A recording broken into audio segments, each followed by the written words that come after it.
Especial para a minha vida. Irmãos queridos, bom dia, graça e paz, família MGV.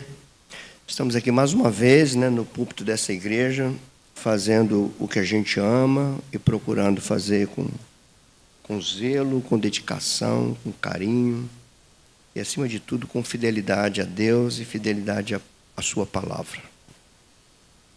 E nós estamos, como eu tenho dito, nos aproximando do fim de mais um ano litúrgico, mais um ano cristão. E como vocês sabem, toda a nossa igreja, ou toda a estrutura de púlpito da nossa igreja é planejada em torno do calendário litúrgico. E a gente, então, prepara os assuntos, os textos, os sermões que são pregados, as palavras que são expostas, explanadas, sempre visando tirar as lições da Escritura para as devidas aplicações na nossa vida e no nosso contexto. E o nosso objetivo tem sido, cada vez mais, fortalecimento da nossa igreja, a multiplicação da nossa igreja. E esse não é um desafio meu apenas, é um desafio de todos nós. E não é um desafio fácil de encarar nos nossos dias. Quando se fala de multiplicação da igreja, a gente precisa entender o que a Bíblia fala disso e o que o contexto cultural evangélico está falando sobre isso, está tratando sobre isso. Então, eu quero mais uma vez expor a Escritura para vocês e mais uma vez eu vou me valer da pena do apóstolo Paulo, do texto do apóstolo Paulo, da mente apostólica desse homem que escreve talvez a carta teologicamente mais estruturada dele, que é a carta aos Romanos, que a gente tem trabalhado com ela aqui já há meses. Semana passada nós falamos do versículo 14 até o versículo 21 do capítulo 15. E agora nós vamos falar do versículo 22 até o versículo 29. Você que presta atenção nos temas, a gente tem um tema básico que é a Igreja Apostólica. O Alex coloca isso no texto ali do YouTube. O tema central é a Igreja Apostólica e os subtítulos a cada domingo vai mudando. Nesse domingo a gente vai falar da Igreja Apostólica como aquela que imita Cristo, ou, aqui no meu esboço está assim, como aquela que tem a vocação missionária encarnada nela. Assim como Cristo teve, os apóstolos tiveram, a igreja também deve ter. E quero convidar você, então, a ler o capítulo 15. Nós hoje vamos do versículo 22 até o versículo 29. Ok? Deixa eu me ajeitar mais um pouquinho aqui por causa da luz. Bom, o texto sagrado diz assim: palavras de Paulo aos irmãos cristãos que estavam na cidade de Roma, capital do império na época, talvez a igreja de mais proeminência dessa época. E ele diz: essa foi a razão porque também muitas vezes me senti impedido de visitar-vos. Mas agora, não tendo já campo de atividade nestas regiões, desejando há muito visitar-vos, penso em fazê-lo quando em viagem para a Espanha, pois espero que, de passagem, estarei convosco, e para lá seja por vós encaminhado, depois de haver primeiro desfrutado um pouco da vossa companhia. Mas agora eu estou de partida para Jerusalém, a serviço dos santos, porque aprouve a Macedônia e também a Acaia levantar uma coleta em benefício dos pobres dentre os santos que vivem em Jerusalém.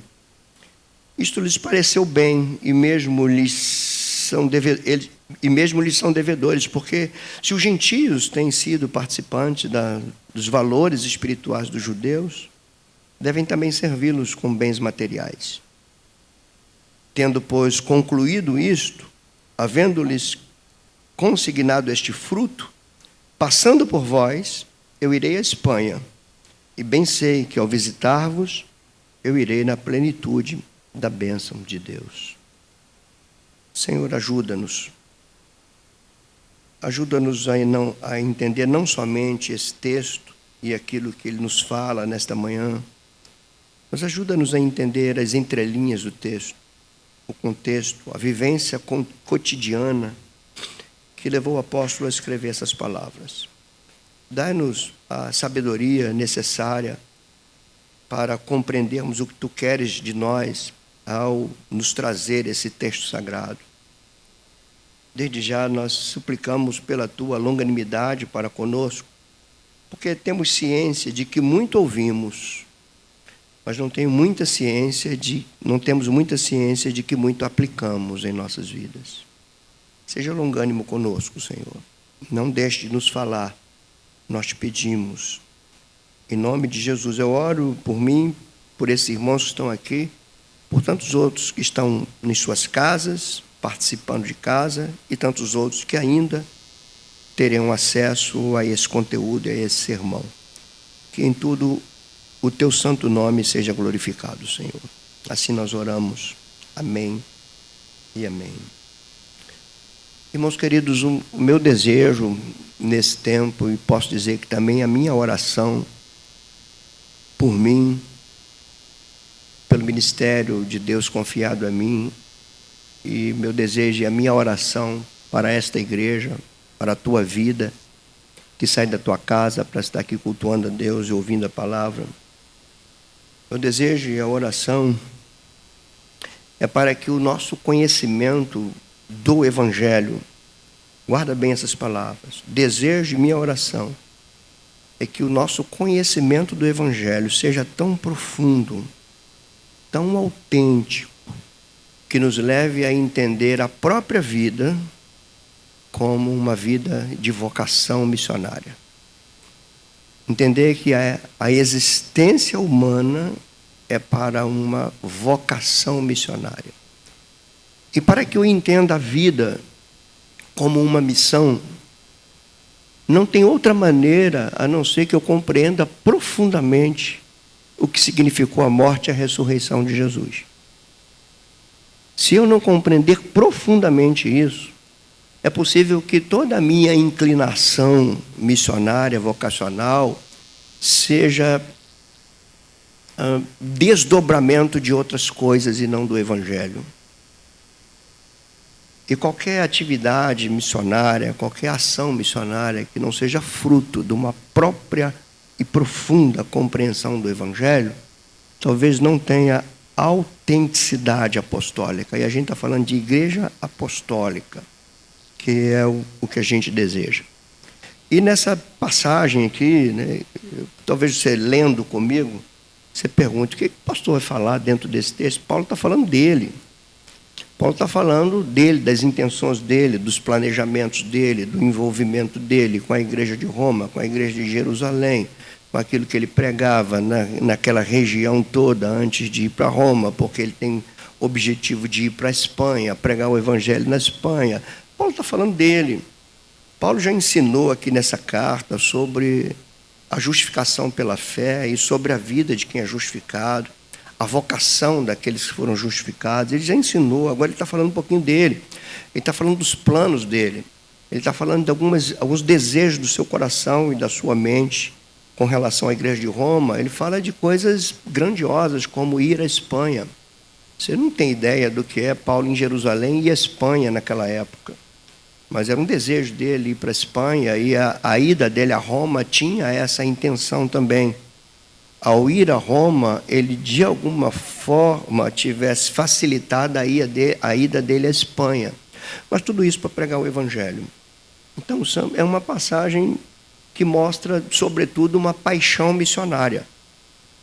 Há uma paixão missionária aqui em Paulo, há uma preocupação muito grande com a pregação do Evangelho, com a unidade da igreja. Ele destaca a importância da cooperação, do apoio mútuo dos cristãos, e tudo isso me chama muita atenção. Por isso que eu comecei aqui na minha introdução dizendo que, se nós não compreendermos profundamente o Evangelho, dificilmente nós teremos um engajamento missionário legítimo. O engajamento missionário legítimo é diretamente resultado da compreensão profunda do Evangelho. E o que a gente vê aqui é isso. A igreja apostólica, a igreja como surge, ela surge com uma compreensão profunda da morte e da ressurreição de Jesus. Eles respiravam aquilo. Alguns deles viram aquilo. Eles sabiam que naquilo ali estava a resposta para um povo. A solução para o ser humano estava em entender aquilo. Estava em compreender aquilo. Eles saíam anunciando como quem soubesse que esse é o maior favor que eu posso fazer aos outros. Anunciar onde está a salvação, onde está a cura, onde está o suprimento, onde está o começo de tudo que é no Evangelho. E essas coisas tomavam a mente de Paulo, tomavam a mente dos primeiros cristãos. E com toda a honestidade do mundo, eu não sei se isso toma a nossa mente hoje. Com toda a honestidade eu estou falando isso. Eu não estou falando que não haja desejo de evangelizar, desejo de fazer isso, desejo. Eu não estou questionando isso. Eu estou questionando se as nossas ações são oriundas da compreensão da cruz de Cristo. Esse é o meu questionamento. Que as minhas ações podem se falar do Evangelho, mas podem ser movidas por outros impulsos. Isso tem prazo de validade. Então, dentro dessas coisas tão profundas aqui, dentro desse texto, né, que é um texto muito pessoal, a gente tem se a gente prestar bem atenção, a gente chega a uma rara compreensão vocacional. Rara. Compreender a vida como uma vocação. Não um dia da minha vocação, não uma atividade da minha vocação, mas a minha vida como uma vocação, como um chamado de Deus para uma missão. Então, são palavras que revelam esse senso de vocação do apóstolo Paulo, que ele transmite para outros, que é o mesmo senso de vocação que havia em Cristo, e é o mesmo senso de vocação que deve haver em nós. Aqui há ensinamento para todos nós. Há ensinamentos preciosos aqui que precisam ser percebidos. Então, assim sendo, irmãos, eu gostaria que vocês, junto comigo, percebessem algumas lições preciosas com sentido a uma vida vocacional. Não, vou repetir isso, não no sentido de momentos vocacional, no sentido de uma vida vocacional. Entender que a minha vida é para uma missão. E não que em determinados momentos da minha vida eu estou em missão. A minha vida é uma vida que responde a uma vocação para uma missão. Significa que essa missão, vou tentar mostrar no texto aqui, ela precisa ter, esse senso de vocação precisa ter encarnação, intencionalidade, integralidade e espiritualidade. Esses 4 elementos estão aqui, e é isso que eu desejo partilhar com vocês, para que vocês entendam, não parece não, mas a profundidade desse texto e como ele fala conosco, e tenham paciência para eu me ouvir. Eu quero falar exatamente desses 4 pontos, e o primeiro deles é a encarnação da vocação missionária. Significa que é algo que está dentro, não é algo pontual. A vocação missionária, ela não está atrelada a um evento que a gente participa. Se ela não vir do coração, se ela não vir de dentro, se ela não tipificar Cristo, o que é Cristo? O que é Cristo? É o Verbo encarnado. Ele tem a missão encarnada, a missão dentro dele, na mente dele, nos passos dele, nas atitudes dele, nas conversas dele, nos diálogos dele, nas respostas dele, tudo. Ele respirava missão. Ele falava em missão. Ele sabia que a vinda dele aqui era uma vocação. Ele tinha que obedecer ao Pai. Ele tinha que cumprir o que o Pai determinou para ele. E eu penso que essa é uma das razões de Paulo falar: sejam meus imitadores, eu sou imitador dele. Porque Paulo também encarnou a missão. Paulo respirava a missão. A missão de Paulo não era uma coisa quando ele estava falando de Jesus ali. Enquanto ele comia, enquanto ele conversava, enquanto ele andava, enquanto ele dialogava, ele sentia que dentro dele tinha uma vocação. É nesse sentido que ele vai falar ao presbitério de Éfeso, da cidade de Éfeso, está registrado em Atos 20, quando ele diz assim: olha, a vida, eu não vejo a vida preciosa para mim, a não ser que eu cumpra com a vocação que eu recebi do Senhor, de testemunhar do Evangelho da graça de Deus. A coisa está tão dentro dele que ele fala que a vida só tem sentido se a vida for vivida dentro dessa perspectiva missional, dentro dessa perspectiva vocacional. Então, irmãos, abra os ouvidos, a mente e o coração, porque você vai sair daqui, você tem trabalho, você tem tua família, você tem tua casa, você tem teus dilemas no dia a dia, mas Paulo também tinha. Paulo tinha seus dilemas, tinha suas necessidades, tinha suas lutas, que não eram poucas, mas o que sustentava esse homem nisso tudo era esse senso encarnacional da missão. Estava dentro dele. E essa encarnação da missão produzia nele um intenso desejo de anunciar a Cristo. E por que esse intenso desejo de anunciar a Cristo, irmãos? É mais do que uma programação evangelística. Não está nada relacionado a um dia e hora para a gente entregar folheto. Essa intenso desejo de anunciar a Cristo não era outro senão saber que somente em Cristo o ser humano encontra a solução para a sua vida. Somente em Cristo ele encontra a resposta. Somente em Cristo ele é plenamente satisfeito. Também não é uma questão só de falar para as pessoas que em Cristo elas têm uma garantia no céu. Paulo sabia que é em Cristo que as pessoas descobrem o sentido da vida, o sentido da existência, da vivência. Irmãos, dentre tantas coisas que a gente precisa aprender nos nossos dias, é aprender a viver, aprender a conviver, aprender a lidar com os embates da vida. Eu posso dizer com segurança na revelação bíblica que o que me ensina a viver é a compreensão da cruz de Cristo, a compreensão da morte e da ressurreição dele.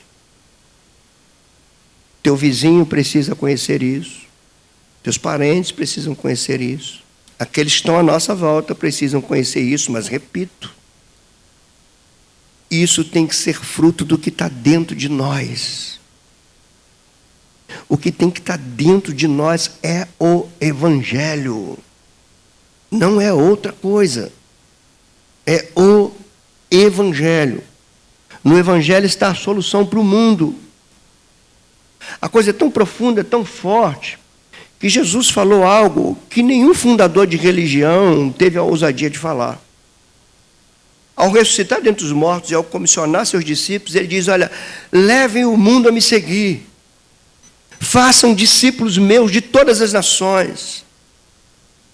O próprio Jesus sabia que nele estava o sentido da vida de todos. Então ele diz: façam discípulos de todas as nações. De todas as nações levem pessoas a me seguir, porque seguir a mim é encontrar a vida, é encontrar o sentido da vida. E Paulo encarnou isso. Ele tinha um intenso desejo de anunciar a Cristo. E aqui, mas tem um ponto interessante que não parece não, mas que é muito contemporâneo. A vontade de Paulo anunciar a Cristo, ele destaca anunciar Cristo aonde ele não é conhecido. É o que ele vai dizer. É um senso de vocação, como se ele falasse assim: Cristo precisa ser conhecido, pois ele é a cura, ele é o perdão, ele é a esperança, ele é a descoberta da vida, ele é a segurança eterna, ele precisa ser conhecido. Então, por isso que Paulo está falando mais ou menos assim: olha, eu não fui até vocês ainda, que você vai ver logo no versículo 22, essa foi a razão, porque também muitas vezes me senti impedido de ir até vocês. O que Paulo está dizendo assim? O meu desejo era estar com vocês em Roma, mas eu fui impedido, que eu precisava continuar anunciando o Evangelho, anunciando a Jesus Cristo aqui por Jerusalém, pelas circunvizinhanças, por essa região toda. Eu precisava continuar anunciando, uma vez que esse terreno foi esgotado, uma vez que eu anunciei anunciei a Cristo nessa região toda, agora eu estou pronto para ir para outra região, porque eu quero anunciar a Cristo aonde ele não foi anunciado. Você pode ver isso, por exemplo, se você ler comigo aí os versículos que precederam esse texto aí, somente os versículos 19, 20, 21, ele vai dizer assim: por força de sinais de prodígios, pelo poder do Espírito Santo, de maneira que, aí ele vai falar, ó, desde Jerusalém, circunvizinhança, até o Ilírico, eu tenho divulgado o Evangelho de Cristo, e eu me esforcei deste modo por pregar o Evangelho, não onde Cristo já for anunciado, para não edificar sobre o fundamento alheio. Antes, como está escrito, hão de vê-lo aqueles que não tiveram notícia dele, e compreendê-lo os que nada tinham ouvido a seu respeito. Irmãos, é preciso ter uma coisa muito encarnada, muito dentro, muito internalizada, para o homem pensar uma coisa dessa. Eu já anunciei aqui, eu quero ir estar com vocês em Roma. Eu não fui ainda a Roma, mas eu não pude, eu fui impedido, porque a missão me prendeu aqui. Eu estava anunciando o Evangelho de Cristo em Jerusalém, até o Ilírico eu anunciei, e agora eu tenho planos de ir para a Espanha, para fazer o quê? Para anunciar Cristo onde ele não foi anunciado, e por isso eu vou passar aí em Roma, eu vou desfrutar da companhia de vocês, eu vou desfrutar da presença de vocês, mas a minha presença aí é intencional, eu vou até vocês, mas a minha intenção é anunciar Cristo na Espanha, onde ele não foi anunciado. Irmãos, é muito mais do que um programa religioso, evangelístico.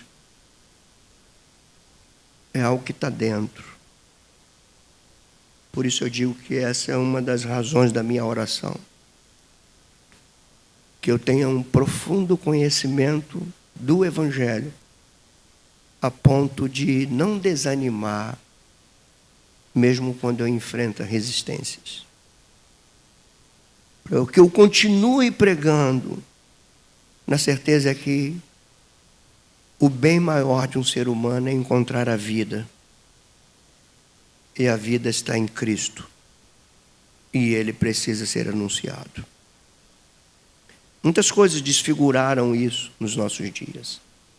Programas evangelísticos, marketings estratégicos, confundir evangelização com autoajuda, evangelização com assistência social, evangelização com produtividade, muitas coisas foram colocadas no meio, misturaram-se e ficou uma coisa meio caricatura. A gente precisa entender, mas a gente tem duas questões aqui, porque Paulo fala assim, eu vou na Espanha porque eu quero anunciar o Evangelho onde Cristo não é conhecido. Aí a gente vai ter um problema aqui. Dentro do nosso contexto, qual é o lugar do Brasil que Cristo não foi pregado? É um problema ou não é? Um problema. Como eu aplico um princípio desse dentro do contexto que eu estou vivendo? Duas coisas precisam ser consideradas aqui. Primeiro é, de fato, admitir que nós vivemos uma sociedade saturada do cristianismo. Jesus está sendo anunciado em tudo quanto é lugar, em tudo quanto é esquina, em tudo que é igreja. Igrejas abrem assim numa proporção enorme. Em cada lugar. Você passa, se você viajar daqui para Nova Iguaçu, se você ficar olhando, você vai ver quantas igrejas você vai passar. Se você abre a internet, você tem um leque de coisas que fala sobre Jesus. Os livros estão aí a gosto do cliente. Então, essa é uma verdade. Há uma saturação do cristianismo. Não há um lugar que você possa falar de Jesus que seja uma coisa inédita. Essa é a primeira questão. Mas tem uma segunda. E essa segunda eu julgo ser muito importante e julgo ser aquilo que nós devemos refletir muito seriamente nos nossos dias. Na mesma proporção que há uma saturação do cristianismo, há também uma séria dúvida sobre qual Cristo tem sido anunciado. Se é o Cristo da Escritura, o Cristo que os apóstolos pregaram, ou o Cristo da pós-modernidade, o Cristo do relativismo moral. o Cristo pragmático dos resultados. Será, irmãos, que essa saturação do cristianismo é resultado do Cristo dos evangelhos pregado? Será que o que tem sido pregado é o Cristo que os apóstolos pregaram?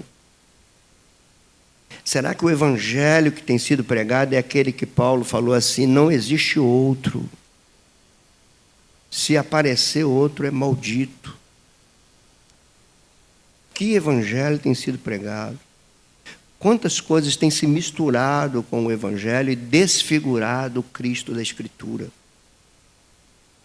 Então eu penso que esse ensinamento aqui ele é muito próprio para os nossos dias. Devemos alimentar um desejo intenso de anunciar o Cristo da Escritura, porque percebemos que ele não tem sido conhecido. Esse Cristo é desconhecido, grande parte, dentro da própria igreja. Temos vivido, irmãos, assim, momentos da gente se entristecer com o que a gente ouve. Se entristecer com o que se pensa sobre Jesus, do que a igreja tem se tornado. Então, por isso que esse primeiro princípio aqui, a necessidade de encarnação do Evangelho, de compreensão do Evangelho, de internalização do Evangelho, de ter o Evangelho dentro de nós, de conhecer Cristo, ser conhecido dele. Paulo diz assim: eu deixo tudo para trás, eu deixo tudo para trás para ser achado nele, para me encontrar nele, para me ver nele. Eu penso, irmãos, que isso tem sido escasso nos nossos dias. Por isso o peso do meu coração ao preparar um sermão como esse, num texto pouco explorado, né? Porque quando se olha um texto desse, você fala assim: o que você vai pregar aqui? Eu estou te mostrando o que se prega aqui. Esse texto vai gritar para nós, o primeiro é: se não houver encarnação do Evangelho, não há comprometimento missionário. Tem que ter encarnação do Evangelho. E é como se você colocasse os lentes assim do Evangelho, enxergasse o mundo por meio do Evangelho e soubesse que em você está a responsabilidade de anunciar a solução para qualquer pessoa e para o mundo, e a solução está no Cristo e este crucificado. É nesse sentido que Paulo fala aos Coríntios, porque nos Coríntios eles queriam também um Cristo do jeito deles. No contexto dos Coríntios, eles queriam também um Cristo, mas do jeito deles, que satisfizesse o ideal que eles tinham de Cristo. E Paulo fala assim: olha, eu decidi não pregar outro senão Cristo crucificado. Aprove a Deus salvar o mundo pela loucura da pregação. É o que ele dizia. E não satisfeito, ele diz: eu sei que os judeus buscam sinais e eu sei que os gregos andam atrás de sabedoria, mas eu prego a Cristo crucificado. Pode ser escândalo para um, pode ser loucura para outro, mas para os que são chamados, ali está o poder de Deus e a sabedoria de Deus.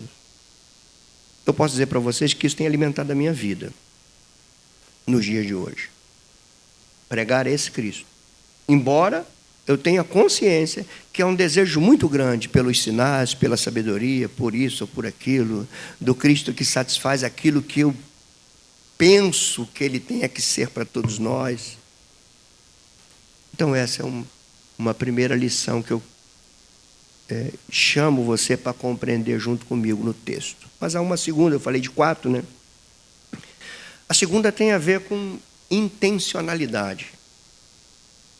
Uma vida vocacional missionária é uma vida com intenções claras. A nossa vida não tem essa informalidade como a gente pensa. Ela é tomada de intencionalidade. Cada ato, cada ação, cada atitude, cada escolha é tomada por uma intenção missionária. Ou pelo menos deveria ser. O texto nos ensina isso. Às vezes eu fico abismado como a gente faz plano. Eu vou aqui, eu vou daqui, agora eu vou mudar para lá, vou morar aqui. A gente vai fazendo as coisas, sei que a gente para assim.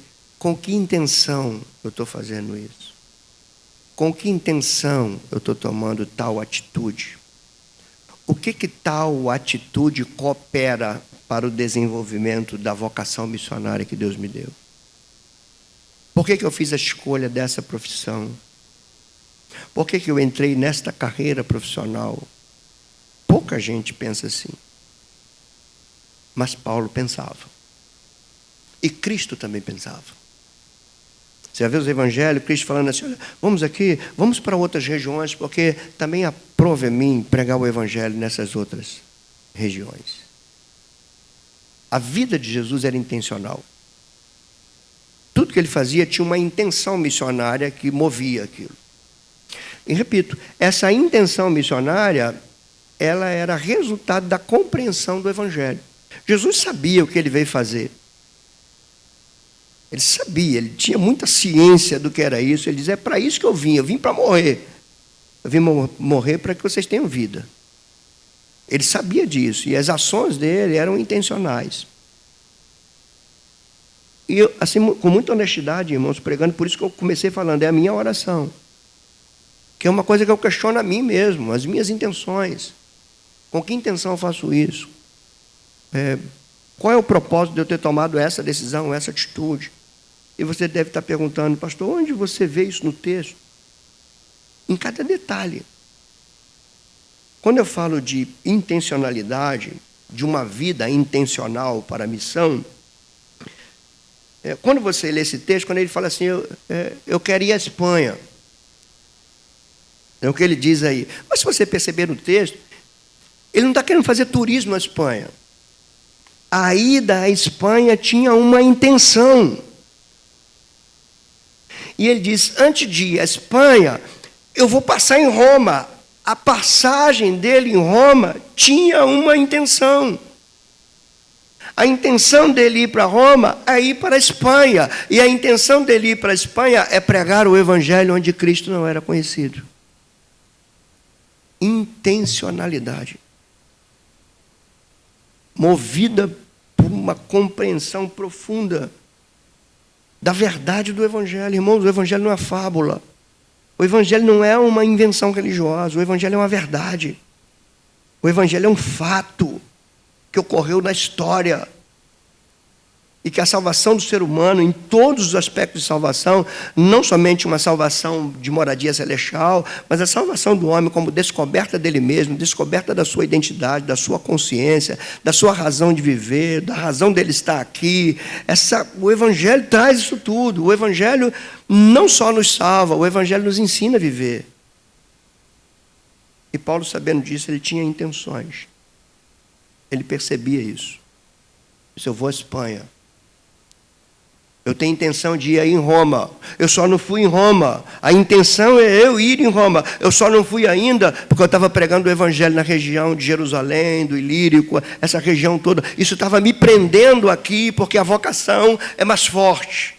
Então eu estou aqui na minha vocação, pregando o evangelho. Essa região agora, eu já cumpri o papel. Já fechei questão aqui. Já anunciei Jesus nessa região toda. Agora eu quero ir até Roma. Mas eu quero ir até Roma primeiro para desfrutar da comunhão de vocês, para ver a coleta de vocês com relação aos santos que passam necessidade em Jerusalém. Mas a minha intenção é ir para a Espanha pregar o evangelho.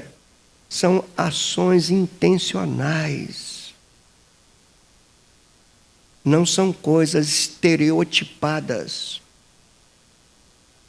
Há intenções aqui. Não é fazer por fazer. Se tem uma coisa que a gente precisa compreender muito no senso vocacional da igreja, é que a gente não tem que fazer por fazer.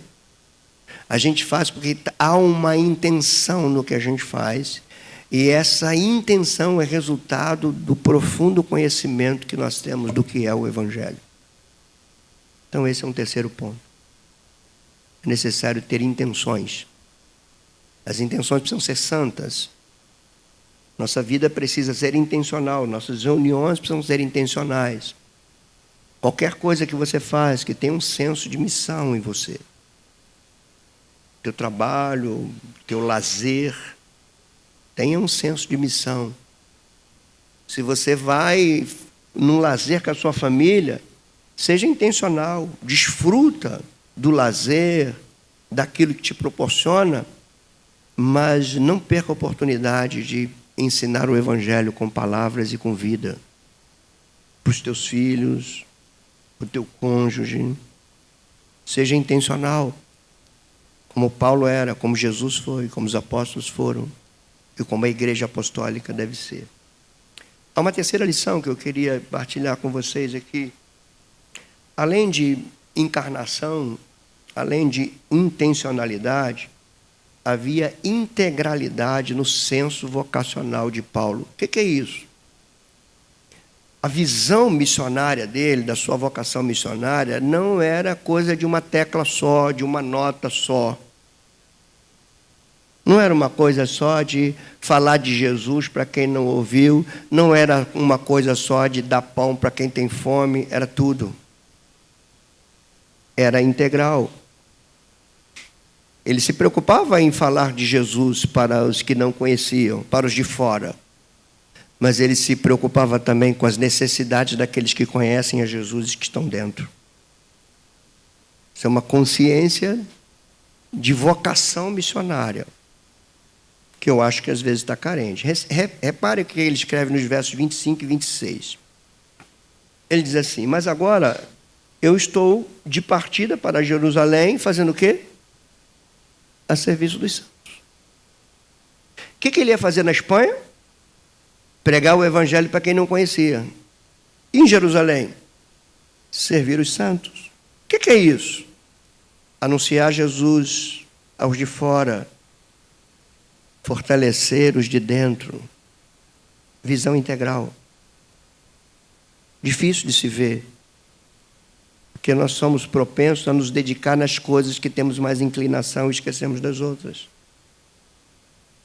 Mas cristianismo é vida integral.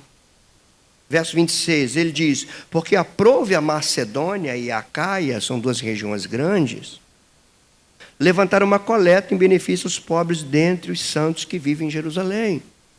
Para, irmãos, esse homem está preocupado com a Espanha que não ouviu falar de Jesus. Mas ele está preocupado com os santos que passam necessidade na região da Judéia.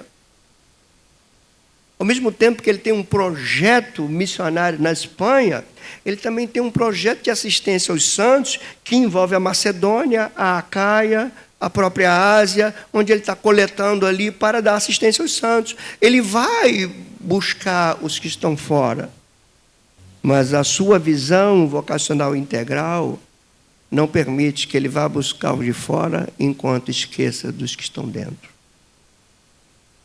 Isso é precioso demais, irmão. A nossa vocação missionária não pode ter uma tinta profissional. Ela tem que ter um conteúdo encarnacional. Está dentro de mim isso. E eu preciso ter intenções no que eu faço. Eu preciso, naquilo que eu faço, ser integral. Ter uma visão holística. Eu não posso, ao falar dos de fora, mostrar muito amor enquanto maltrato os de dentro. É integral. É a encarnação da missão. Vocação encarnada que gera intencionalidade e gera uma visão integral das coisas. E por último, a quarta lição, eu falei de encarnação, internalização como uma lição, a intencionalidade como uma segunda missão desse texto, a integralidade da visão missionária como uma terceira lição, e a quarta é a espiritualidade da missão. A espiritualidade da vocação missionária dentro de nós. O que esse texto vai nos dizer, ele só confirma o que o restante da Escritura já nos fala, o que Jesus ensinou. Por exemplo, Jesus falou assim: busque o reino de Deus em primeiro lugar, e as outras coisas serão acrescentadas. Ele fala isso. Ele diz: quando vocês orarem, fala assim: venha o teu reino. No contexto bíblico, irmãos, a espiritualidade começa no mundo de Deus, em Deus, nas coisas de Deus. Se nós queremos desfrutar da bênção espiritual, temos que estar engajado na missão que Ele confiou à sua igreja. Quando Ele vai enviar os seus discípulos, Ele diz, olha, vocês vão fazer discípulos de todas as nações, vocês vão fazer batizando, vocês vão ensinar a guardar tudo aquilo que eu ordenei para vocês. E eu vou estar com vocês nisso. Vou estar com vocês até a consumação do século. Então, a bênção de vocês, a garantia de vocês, o suprimento de vocês, a provisão que vocês precisam está em mim. E eu estarei com vocês, à medida que vocês estão naquilo que eu confiei a vocês. E aqui Paulo não fala diferente. Que ele vai dizer, olha, verso 28. Tendo, pois, concluído isto, outro detalhe importante aqui. Ele não deixava as coisas inconclusas. Ele não começava uma coisa para parar pelo meu caminho e pegar outra. Ao mesmo tempo que ele era integral, ele era completo. Assim como era Jesus. Por isso que ele era imitador de Cristo. E por isso que a gente está pregando sobre a igreja apostólica. Então ele diz, tendo concluído isto, havendo-lhes consignado este fruto, passando por vós, por vós quem? Roma. Passando por vós, irei à Espanha. A intencionalidade. Concluí aqui, passo em Roma, vou para a Espanha. Essa é a minha intenção. Isso movia a vida de Paulo. E depois no verso 29 ele fecha, diz, eu bem sei que ao visitar-vos, eu irei na plenitude da bênção de Cristo. Aqui está a espiritualidade. Você quer a plenitude da bênção de Cristo? Se envolva com aquilo que Ele te chamou para fazer. Encarne o Evangelho dentro de você. Seja intencional. Seja integral. Entendam que a plenitude da bênção não é o acúmulo material na tua vida. A plenitude da bênção é quanto mais você tem de Cristo em você, mais você está pleno da bênção dele, porque as bênçãos são espirituais em Cristo. É o que Paulo escreve aos Efésios. Somos abençoados com todas as bênçãos espirituais em Cristo Jesus. É o fruto oriundo da nossa ligação com a videira.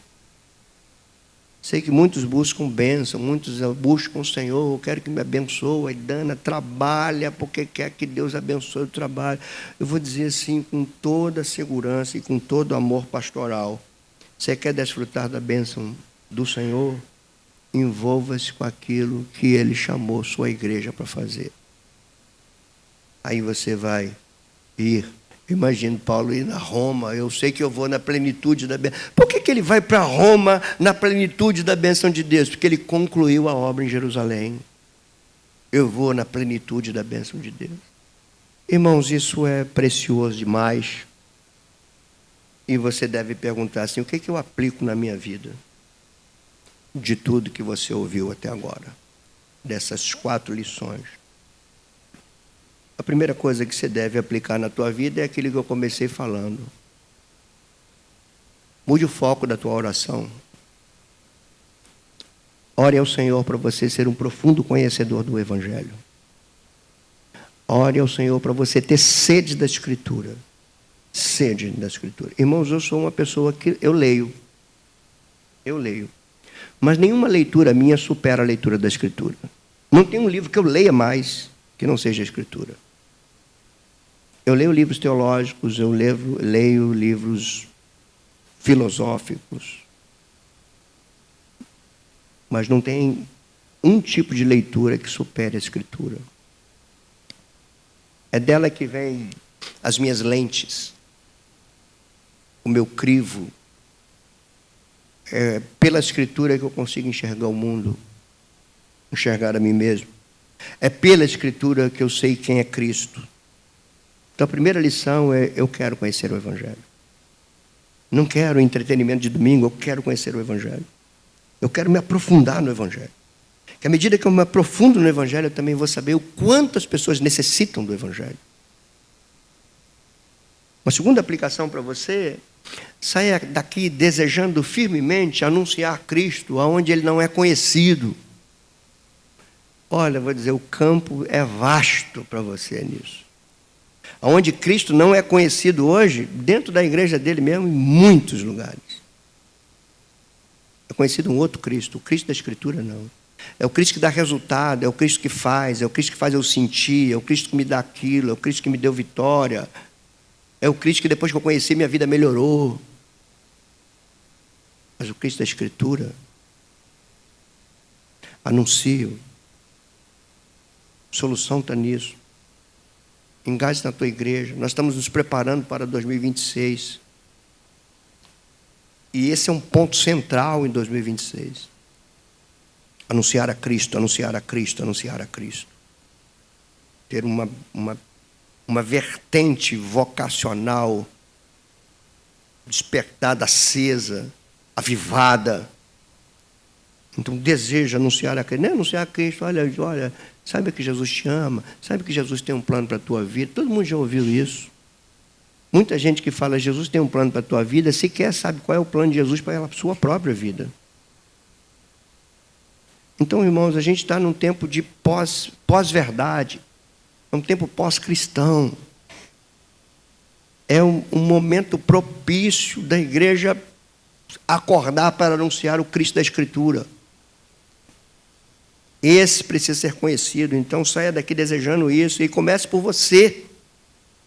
Eu quero conhecer esse Cristo, cada dia mais. Eu quero entender o que significa Cristo em mim é a esperança da glória. Que palavra é essa aqui? Que frase é essa? Esperança da glória eterna está no fato de Cristo estar em mim? Imagine, então, eu quero que esteja nos outros. Mas é preciso compreender, irmão. Renuncia a tudo que está em segundo plano. Coloca isso em primeiro lugar na tua vida. As outras coisas, o Senhor sabe que você precisa. Entenda isso. Terceira coisa para você aplicar. Tenha um senso de missão cotidiano na tua vivência. Não é quando você sai da tua casa para fazer alguma coisa, é quando você está dentro da tua casa. Esse senso de missão, eu estou em missão em casa, eu estou em missão em sala de aula, eu estou em missão quando eu estou no supermercado fazendo compras. Não se trata de um momento missionário, e sim de uma vida missionária. De uma coisa que está dentro de mim, e não uma coisa que eu utilizo em determinado momento, em determinado dia, em determinado horário. Então saia daqui falando, Espírito Santo, me encha do compromisso de anunciar Cristo com a minha vida, com minhas palavras, com meu silêncio, com a minha maneira de agir, de reagir, por onde eu passar. Fala isso. Leva isso para a tua vida. Anunciar Cristo com palavras ou com obras. Por onde você passar, até no teu silêncio. Você lida com o teu cotidiano, respirando missão. Eu estou em missão. A minha vida é missional. A essência da minha vida é uma missão. Deus me criou para uma missão. A queda afetou eu corresponder a essa missão. Então Deus me redime em Cristo Jesus para a mesma missão. Paulo usa outras palavras dizendo, é para boas obras que ele preparou de antemão para que andássemos nelas. Talvez ao ouvir essas coisas, irmãos, a gente chegue à conclusão que o nosso cristianismo não é tão assim intencional, integral, não é uma coisa que esteja muito encarnada em nós. Esse senso de intencionalidade. Eu vou visitar a minha irmã Sol, que está doente. Vá com intenção. Vá com intenção missional a ela. Não vá lá só para tomar um café e comer um pão. Vá com intenção missional. Vai lá e conforta ela no momento em que ela tem que enfrentar a dura realidade de não poder estar junto com seus irmãos. Vai lá e numa encarnação da missão, mostra um pouquinho de Cristo para ela. Abraça ela, dê o ombro para ela, falou: você não está só, nós estamos juntos, nós estamos no mesmo empreendimento. São coisas intencionais, irmãos, não são coisas profissionais. Vem de dentro. E uma última aplicação para a tua vida e para a minha vida também. Saia daqui falando: Senhor, eu quero rever as minhas prioridades. Eu quero rever a compreensão que eu tenho de bênção tua. Eu quero viver compreendendo que as tuas dádivas e que as suas bênçãos estão relacionados ao fato de eu estar em Cristo e Cristo em mim, eu na missão dele e ele presente na minha vida. Talvez você esteja precisando de um bem material. Deus sabe disso. Você pode ter, pode não ter. Mas se você tem Cristo na tua vida, mesmo não tendo bem material, isso não vai te afetar. Você está sustentado e Ele vai te suprir. Ele supre. Então saia daqui entendendo isso. As dádivas do Senhor, as bênçãos do Senhor, não é necessariamente eu possuir mais algumas coisas. É ter Ele mais dentro de mim, crescendo em mim, eu diminuindo, eu compreendendo mais, a ponto de eu perceber a presença dele na minha vida, no meu cotidiano, enquanto eu tomo café, enquanto eu levanto, enquanto eu pego uma condução, enquanto dirijo, enquanto eu entro no supermercado, enquanto eu estou tomando banho, eu e Cristo, como diz o apóstolo Paulo, aquele que se une ao Senhor, torna com ele um só espírito. Você quer isso para a tua vida, meu irmão? Você quer esse cristianismo para a tua vida? Você quer que a tua vida seja, de fato, uma vida de consciência missional? Entenda que não é sair para alguma coisa para fazer missão, é ser uma vida em missão. Onde você passar, a solução daqueles que estão à sua volta está em Cristo. E você precisa conhecê-lo profundamente. Essa é a oração de Paulo sempre para a igreja dos Filipenses, para a igreja dos Efésios, para a igreja dos Colossenses, é que vocês conheçam a Cristo, a altura, a profundidade, a largura dele, conheça o amor de Deus, conheça o Senhor, conheça a vontade dele. É isso que vai nos dar um senso de cristianismo do qual essa sociedade necessita. Se você quer isso, queria que você ficasse em pé. Eu quero terminar orando.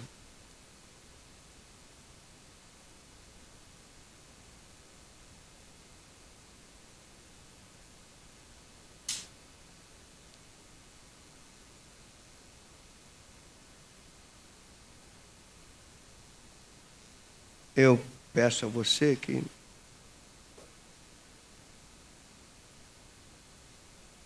se puder, Alex vai dispor daqui a pouco esse conteúdo. Ouça de novo. Ouça de novo o que foi falado aqui. Compare com o texto. Veja como a gente conseguiu pegar coisas ali que não estão tanto ali na superfície do texto. Você precisa compreender o contexto de tudo, as intenções desse homem. Quero agradecer a todos vocês que têm orado por mim, continuem orando por mim, porque não é fácil pregar o Evangelho nos nossos dias. Falar do Jesus que dá isso, que dá aquilo outro, é fácil. Pregar o Evangelho, às vezes você encontra resistência até nos de dentro. Não deixe de orar por mim, porque eu vou continuar pregando o Evangelho, porque eu sei que é nele que está a esperança da glória. Bendito Deus, em Ti nós nos renovamos. Ouvimos Tua palavra, ficamos impressionados com as verdades que ela nos mostra, os detalhes do cotidiano. E quando olhamos, Senhor, não tem como ser confrontado e não reconhecer o quanto estamos aquém daquilo que deveríamos ser. O quanto conhecemos pouco, o quanto estabelecemos outras prioridades, o quanto somos, às vezes, parciais, o quanto, às vezes, somos pontuais naquilo que a gente faz. A nossa oração nesta manhã, Senhor, é dar-nos uma consciência de vocação missionária. Dai-nos a compreensão profunda do que significa a frase está consumado.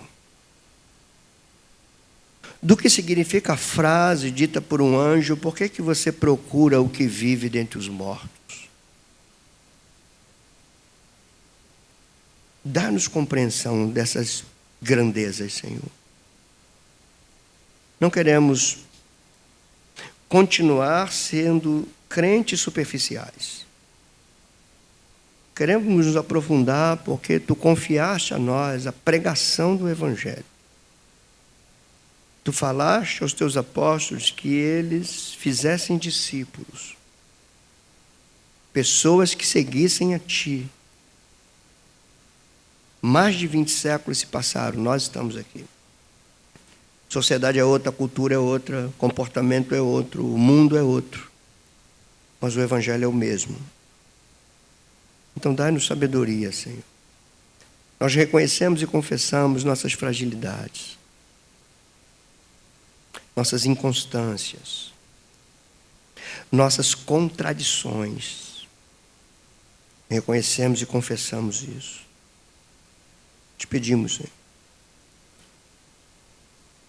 Cristo é único, Teu Filho eterno.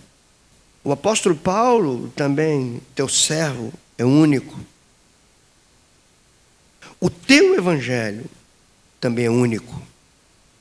E que Ele esteja em nossas vidas, em nossas mentes, em nosso coração.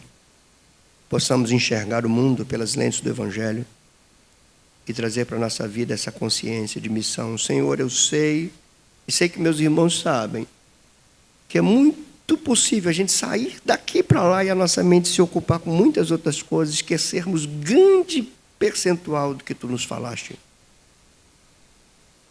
Então nós pedimos, não deixe de falar conosco. Continue falando conosco. Nem que a gente suba degrau por degrau, centímetro por centímetro. Nós queremos isso, Senhor. Nós queremos. Queremos que os nossos filhos, nossas crianças, nossos adolescentes estejam aqui, não por outra coisa, senão pelo Evangelho. Por conhecer o Evangelho. Porque seus pais conhecem o Evangelho. Porque seus pais anunciam o Evangelho com palavras e com procedimentos. Por fim, Senhor, eu rogo que Tua bênção esteja sobre nós. Que Tu venhas suprir nossas necessidades. E preservar o nosso coração firme naquilo que Tu nos chamaste para fazer. Assim oramos. Te agradecemos, Santo Deus. Em nome de Jesus Cristo. Amém e amém.